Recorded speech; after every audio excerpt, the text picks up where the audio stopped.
Salut tout le monde, c'est Jojol. Comme promis, je reviens sur ce fameux iPhone SE, l'iPhone le moins cher de cette année, et ça sera le cas également pendant au moins 2-3 ans. Il faut voir cet iPhone comme un complément aux autres iPhones plus chers, notamment le 11, le 11 Pro et le 11 Pro Max. L'iPhone SE n'est pas le meilleur iPhone, ce n'est pas un iPhone révolutionnaire, ce n'est pas le gros iPhone de l'année 2020, c'est juste un iPhone beaucoup plus abordable. Tu souhaites acheter un iPhone pour ton enfant adolescent, tu es une entreprise et tu souhaites fournir des iPhones à tes employés et tu veux que ça te coûte le moins cher possible, cet iPhone SE est déjà une grosse réponse à pas mal de problèmes financiers. Certes, c'est un nouvel iPhone pas cher à partir de 489 €, mais je peux comprendre que pour certains c'est encore élevé. Du coup, il faudra jeter un coup d'œil sur les anciens modèles. Vous pouvez trouver des chouettes occasions pour un prix plus faible. Mais je vous le dis, pour son prix, on reste tout de même sur un excellent rapport qualité-prix pour un iPhone. J'ai été plutôt conquis, mais ça ne sera pas mon smartphone personnel. J'ai passé plusieurs jours avec et je vous avoue, cet iPhone n'est pas fait pour moi, je suis pas du tout la cible. Ça m'a fait très bizarre de revenir sur un format qui date tout de même de 6 ans. Le premier iPhone qui avait ce format, c'était un iPhone 6. Pour moi, c'est trop petit, je suis habitué aux gros smartphones. Il me faut un gros truc en main. Dit comme ça fait un petit peu bizarre. Ne dites pas ce que je n'ai pas dit. Après voilà, c'est un iPhone qui va quand même conquérir pas mal de personnes. Tout simplement parce que ce format est énormément demandé. Et quand tu vois que l'iPhone 8 était le 6e smartphone le plus vendu au monde en 2019, alors qu'il était sorti en 2017, ça montre déjà qu'il y a un gros intérêt financier pour Apple de lancer un nouveau modèle amélioré, mais surtout qu'il y a des clients potentiels et beaucoup de futurs clients. Ça me choquerait même pas que les ventes de l'iPhone SE dépassent l'un des nouveaux iPhones qui va sortir prochainement. Beaucoup de personnes dans mon entourage en ont marre qu'on nous propose des grands smartphones, qu'ils ont du mal à utiliser avec qu'une seule main, certains galèrent à les mettre même carrément dans leur poche. Bon, moi ça va, j'ai pas de soucis. L'iPhone SE est juste parfait, discret, passe-partout et on a une excellente prise en main. Après, j'avoue que de mon côté, j'aurais bien aimé avoir un design qui diffère par rapport à l'iPhone 8. Il y a juste le dos qui change, mais en y réfléchissant, le dos reprend celui des iPhone 2019. Le contour en aluminium qu'on retrouve sur l'iPhone 11, c'est donc une suite logique. Qu'est-ce qu'on aurait pu demander de plus? On pourrait encore une fois critiquer Apple pour cette face que certains pourraient appeler has-been, avec ses gros bords en bas et en haut. Quand tu vois qu'il y a même des smartphones à partir de 200 € avec un écran qui prend pratiquement toute la face avant, bon après il y a quand même un petit peu de bord, mais ça reste quand même assez léger par rapport à là, on ne comprend pas comment on peut rester sur du vieux aujourd'hui. Mais c'est du vieux que plein de gens aiment, des personnes qui n'ont pas apprécié qu'on leur casse leurs habitudes. Quand on critique un produit, il faut toujours penser aux autres. Après, c'est vrai qu'on vit dans une société où le moi est plus important que autre. Moi, cet iPhone SE n'est pas du tout fait pour moi, mais peut-être pour toi. Encore un autre point que beaucoup de personnes ont critiqué, c'est du coup son écran de 4,7 pouces. 4,7 pouces, c'est petit, mais tu as la possibilité d'accéder à toutes les zones de l'écran avec une seule main. 4,7, c'est petit, on a des grosses bords noirs, mais quand tu lances une vidéo sur ton grand smartphone, la bonne partie du temps, tu as également des bords noirs sur l'écran. Et si tu zoomes, tu perds des parties de la vidéo.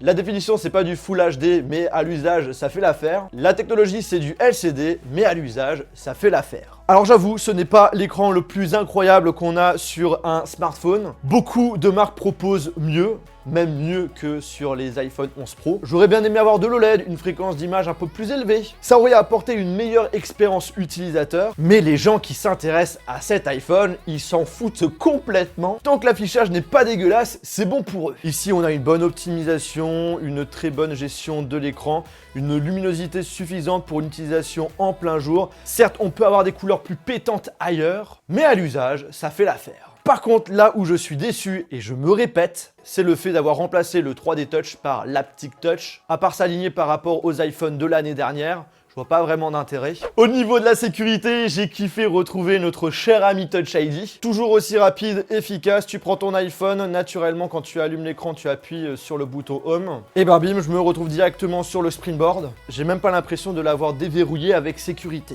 Pas de Face ID, impossible de pouvoir déverrouiller son smartphone avec son visage. Impossible d'avoir les animojis et les memojis. Si c'est quelque chose qui vous tient énormément à cœur, il faut passer directement à partir d'un iPhone 10. Un des points où j'ai été très agréablement surpris, c'est en ce qui concerne la partie photo. Je vous avais fait une vidéo de comparaison VS un iPhone 8, iPhone 10, iPhone 10R.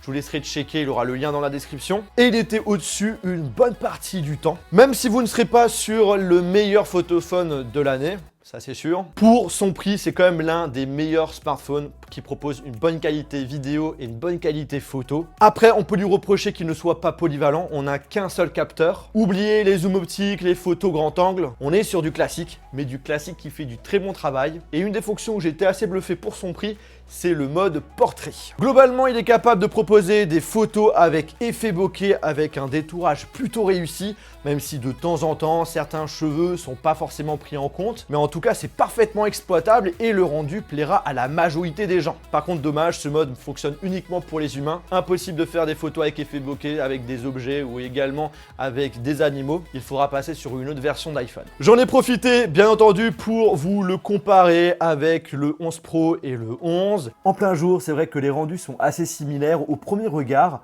mais détrompez-vous, la qualité n'est pas la même. Justement, pour voir ça, il faut tout simplement zoomer sur certaines zones des photos pour remarquer que sur le 11 Pro et 11, eh bien, le résultat est beaucoup plus net. En mode portrait, le traitement des couleurs est différent. Le 11 et 11 Pro proposent un rendu très similaire et tout de même beaucoup plus agréable par rapport au SE. Cependant, l'iPhone le moins cher n'a pas dit son dernier mot, car en ce qui concerne le détourage, eh bien le SE fait mieux que le 11. Mais dans la globalité, on a tout de même un résultat plus net et plus intéressant sur le 11 et 11 Pro.